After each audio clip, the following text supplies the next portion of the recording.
Good morning students. आज मैं इस वीडियो में संसाधन और विकास अध्याय का मैं मृदा संसाधन टॉपिक लेकर आया हूँ।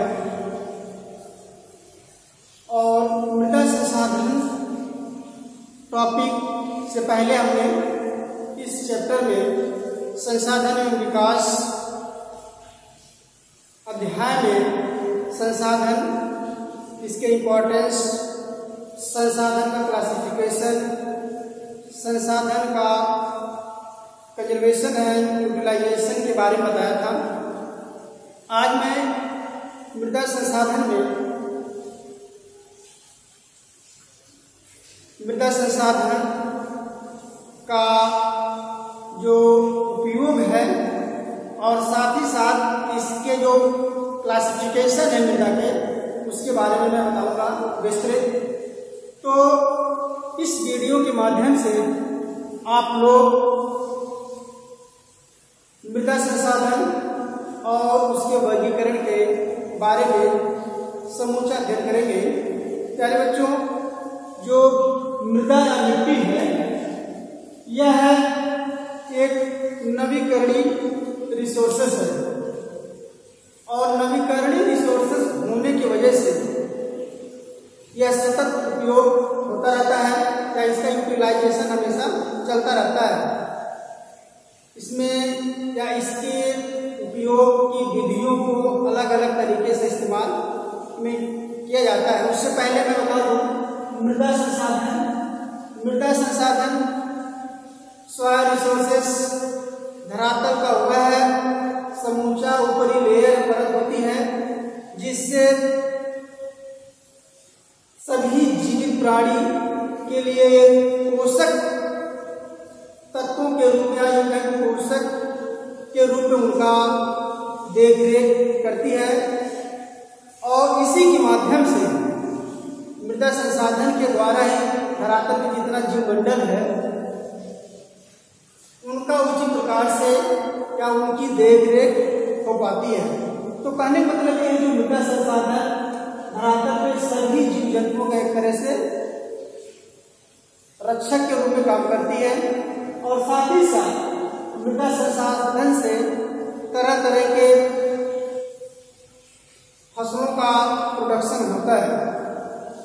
अब बात रही मृदा संसाधन, तो किसी भी क्षेत्र, किसी भी एरिया के पार्टिकुलर मृदा को बनने और बिगड़ने में इसके कुछ प्रमुख कारक जिम्मेदार हैं।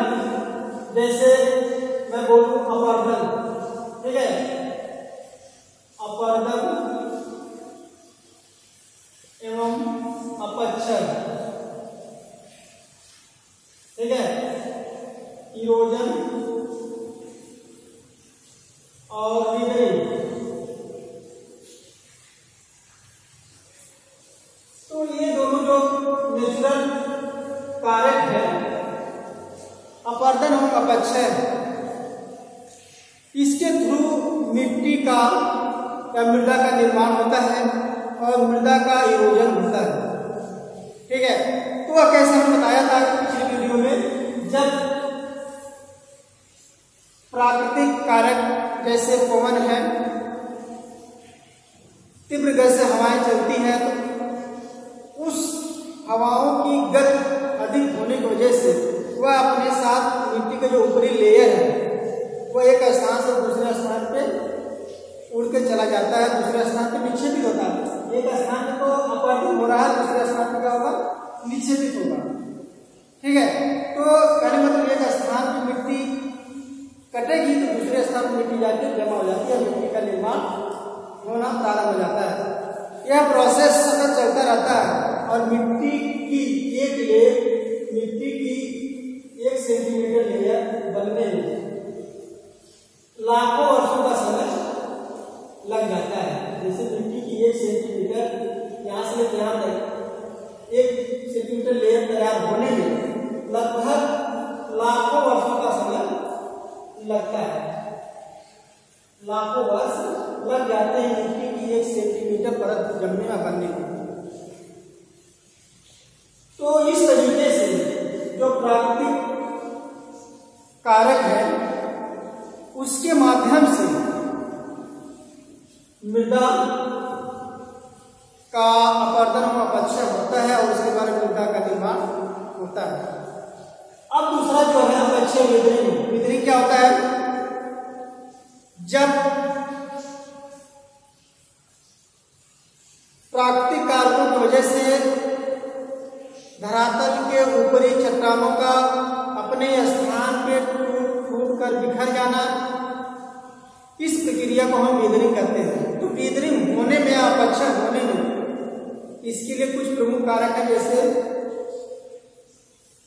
नमी के बाद उष्ण, या यूं कहें शीत ऋतु के बाद गर्मी आना, गर्मी के बाद वर्षा आना। इस तरह की जो प्राकृतिक भौगोलिक परिवर्तन होता है धरातल पे, जिसकी वजह से अपक्षय प्रक्रिया प्रारंभ होती है। कहने का मतलब ये मान लीजिए धरातल पे जमीन पे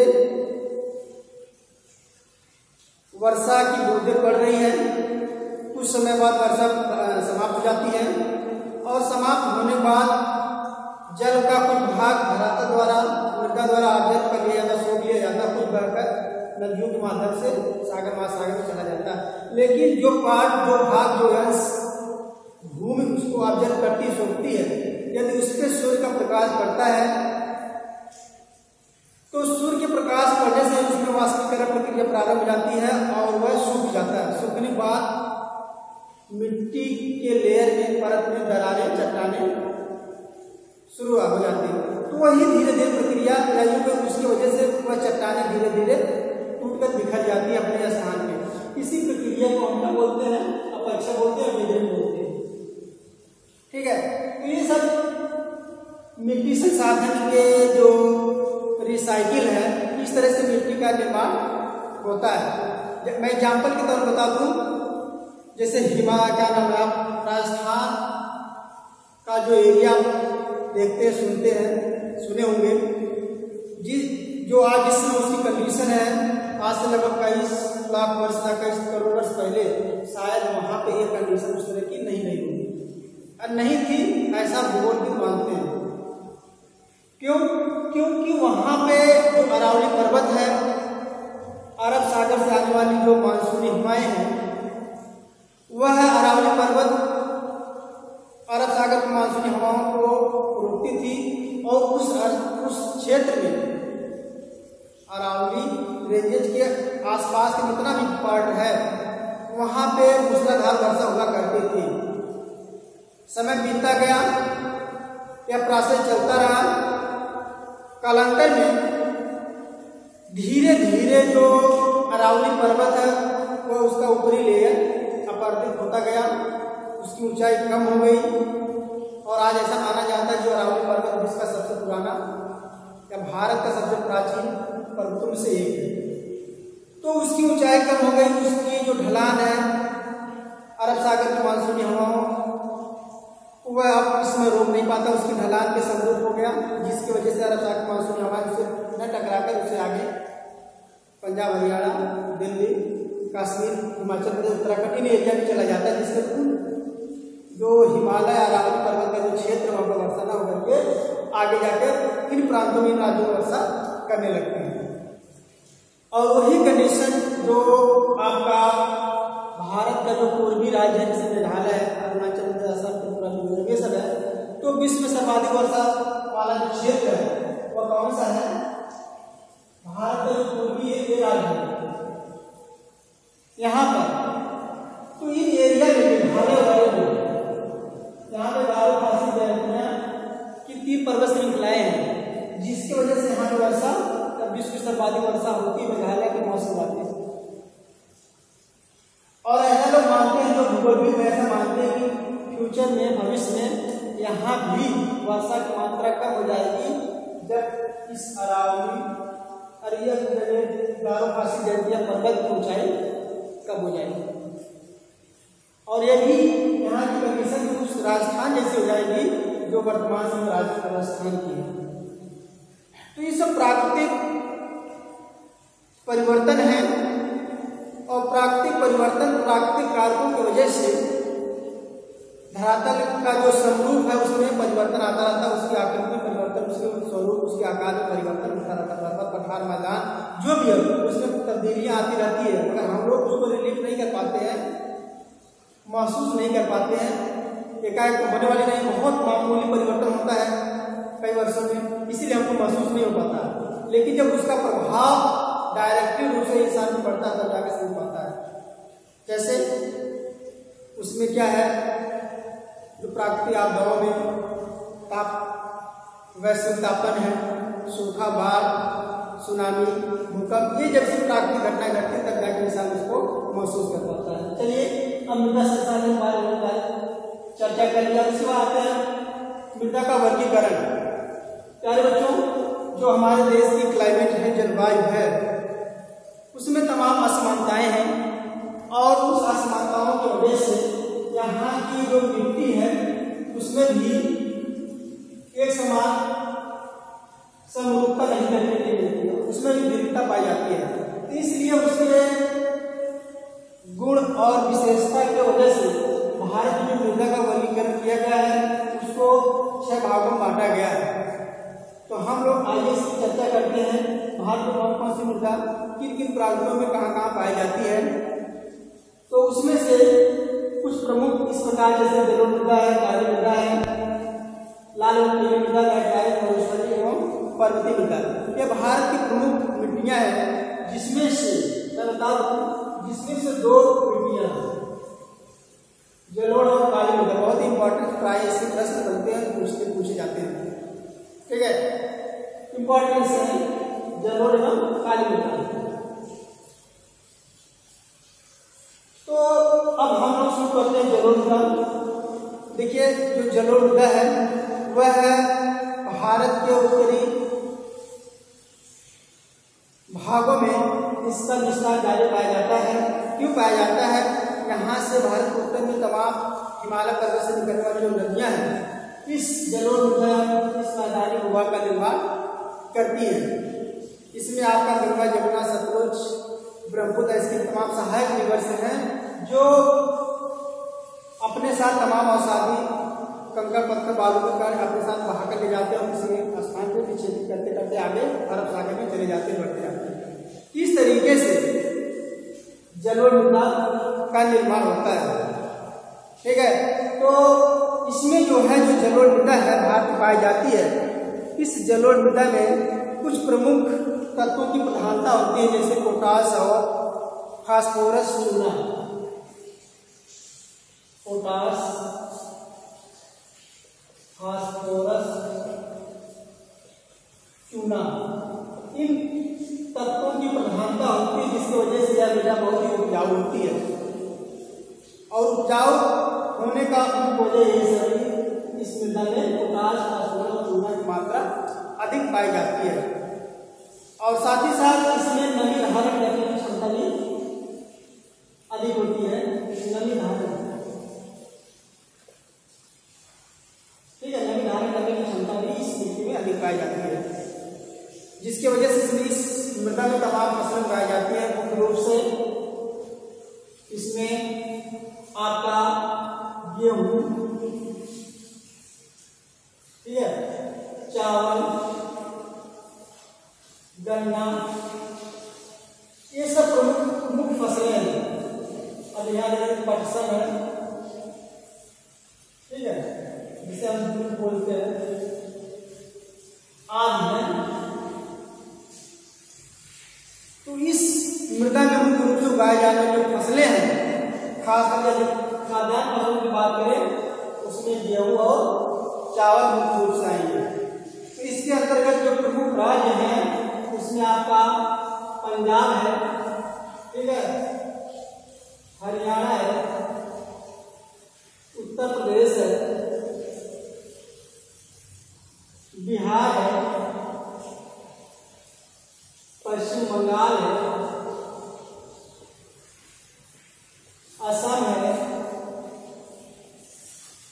उड़ीसा है, आंध्र प्रदेश है,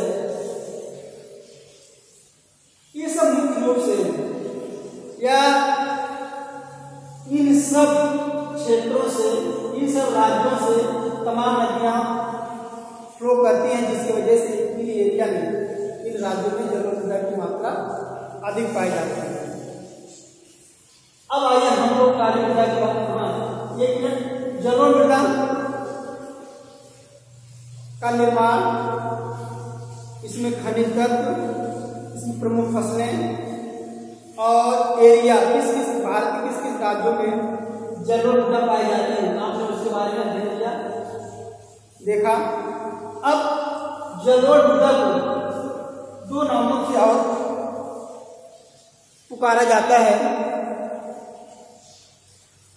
मैं बता दूं,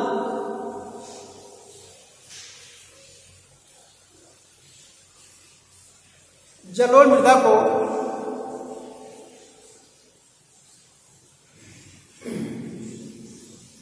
खादर और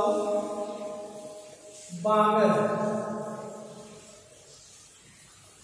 खादर और बांगर मृदा के नाम से भी जाना जाता है। ठीक है, देखिए जलोढ़ मृदा को तो दो नामों में बांटा गया है, इसका जो वर्गीकरण किया गया खादर मृदा और बांगर मृदा। लेकिन खादर मृदा है, इसके नवीन मृदा, नवीन जलोढ़ मृदा, नवीन जलोढ़ मृदा और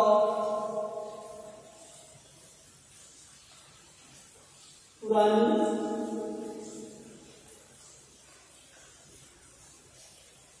जलोढ़ मृदा के नाम से भी जाना जाता है। नवीन बन गया और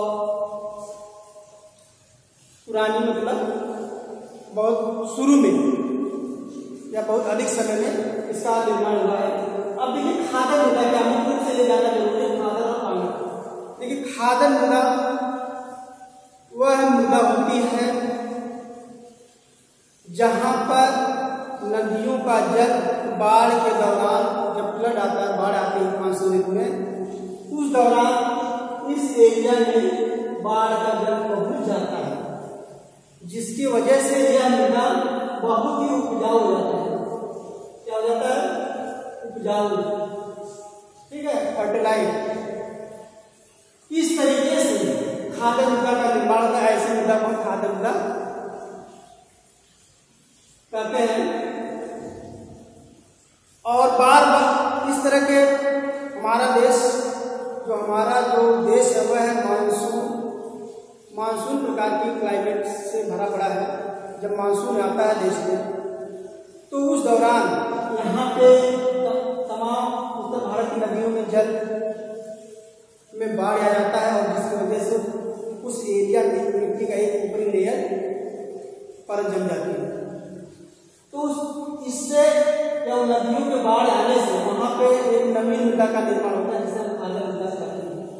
कहने मतलब यह है, खादर मृदा वह मृदा होती है जहाँ पे नदियों का जल बाढ़ के दौरान पहुंच जाता है, जिससे वहां पर एक ऊपरी परत का निर्माण हो जाता है, उसे हम खादर मृदा कहते हैं। समझ में आया? हाँ, आगे देखिए बांगर मृदा। बांगर मृदा क्या होती है? बांगर मृदा वह मृदा होती है जहां पर या जिन क्षेत्रों में नदियों के जल का बाढ़ का जल नहीं पहुंच पाता है, ऐसे क्षेत्रों में बांगर मृदा पाई जाती है। इसे हम बांगर मृदा कहते हैं। इसीलिए इसे पुरानी जलोढ़ मृदा भी कहते हैं, क्योंकि इसके बनने में इसमें ज्यादा कंकड़ पत्थर की मात्रा ज्यादा पाई जाती है। ठीक है, इस तरीके से बांगर मृदा खादर मृदा की अपेक्षा कम उपजाऊ होता है या ना के बराबर होता है, क्योंकि इसमें कंकड़ पत्थर की मात्रा ज्यादा पाई जाती है, इसमें खनिज तत्व की मात्रा ज्यादा पाई जाती है। अब आइए दूसरा जो मुद्दा है काली मृदा। यार बच्चों, काली मृदा का जो निर्माण वह ज्वालामुखी विस्फोट से निकलने वाले मैग्मा के द्वारा जब लावा धरातल के ऊपरी लेयर पे जमा हो जाता है, तो उसके जमने से जो मृदा का निर्माण होता है, जो ऊपरी लेयर का निर्माण हुआ है, उसे काली मृदा या रेगू मृदा कहते हैं। इसके काली मृदा का स्थानीय नाम रेणु है। ठीक है, ये भी पूछता है रेणु मृदा किसका नाम है, किस मृदा को रेणु मृदा के नाम से जानते हैं, काली मृदा।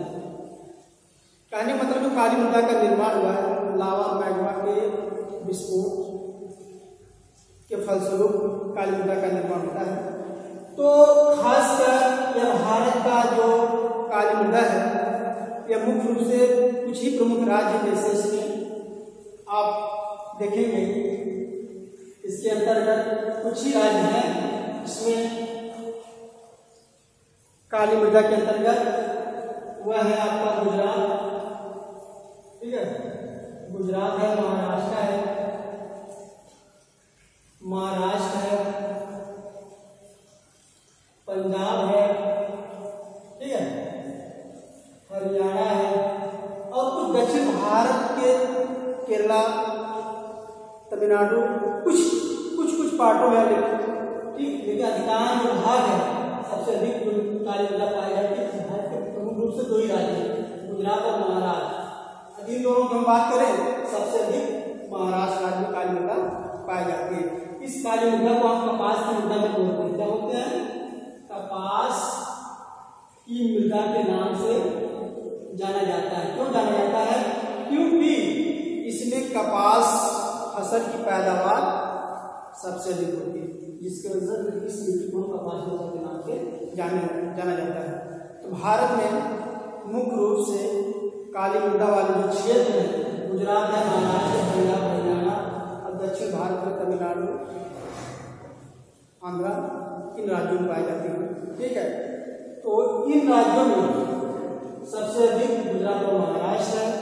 इन दोनों राज्यों की बात करें, महाराष्ट्र सबसे अधिक काली मृदा पाई जाती है और इन्हीं राज्यों में कपास की पैदावार भी बड़े पैमाने पर होता है। ठीक है, तो इस तरीके से काली मृदा का विवरण आपने देखा। और हम लोग प्यारे बच्चों जो इसके आगे लाल पीली मृदा, लैटराइट और मिश्री मृदा है, इन मृदाओं का अध्ययन करेंगे। ठीक है, तो इस तरीके से जो लाल पीली मृदा है यह भी भारत के कुछ प्रमुख राज्यों में पाई जाती है। ऐसा माना जाता है आग्नेय और रूपांतरित शैलों के रूपांतरित बदलने के फलस्वरूप इस मृदा का निर्माण हुआ है, लाल पीली मृदा, जिसकी वजह से इसमें आयरन की मात्रा अधिक होती है, लोहे की मात्रा, जिसकी वजह से इसका रंग लाल पीला हो जाता है और वर्षा होने पर इसमें चिपचिपा सा आ जाता है। ठीक है, यह भारत के कुछ ही राज्य से इसके अंतर्गत है। जैसे आज हम बात करें तो उसमें आपका उड़ीसा है, मध्य प्रदेश है, आंध्र प्रदेश है, तमिलनाडु का कुछ भाग है जहाँ पे लाल और पीली मृदा पाई जाती है। इसमें जल योजन के फलस्वरूप लाल और पीली मृदा का रंग बदल जाता है, जल योजन। ठीक है, और शेष हम लोग जो 3 बच रहा है लैटराइट, पोरोसिस और पर्वतीय मृदा, अगली वीडियो में इसका विस्तृत अध्ययन देखिए, क्योंकि पूरा समाप्त नहीं हो पाएगा, इसलिए इस वीडियो को यहीं तक सीमित करते हैं। धन्यवाद।